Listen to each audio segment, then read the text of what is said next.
Right. So when you're at a listing appointment and you're at the pricing portion of the presentation, how do you give the seller good advice on fair market value for the property, right? So one way you don't do it, and this is how virtually all agents do it, is they end up giving the seller a price range. And it sounds something like, you know, Mr. and Mrs. Seller, your property is worth somewhere between $950 to $1 million, or somewhere between $1.2 million to $1.3 million, right?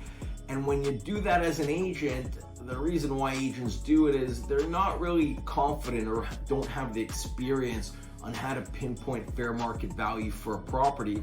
And it really ends up sounding unprofessional to the seller because they're not really answering the question of, you know, what is fair market value for my property, right? Because fair market value is never a range. It is always a singular number, right? For example, when a bank, they hire an appraiser to go out and appraise a property before they loan a buyer a mortgage so that they can buy a property. The appraiser goes out, assesses the fair market value on that given day, and it's never a range. It's always one singular number.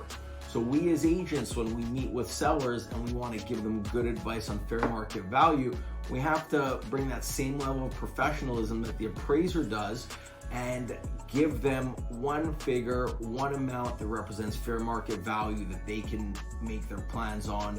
And the conversation usually goes like this, you know, Mr. and Mrs. Seller, with all my extensive experience and after analyzing all the information, fair market value for your property is somewhere in the neighborhood of $950,000, or fair market value is somewhere in the neighborhood of $1.5 million, right? And when you do that and you give them a singular number that they can make their plans on, that's how you give your potential seller clients or seller clients good advice on fair market value.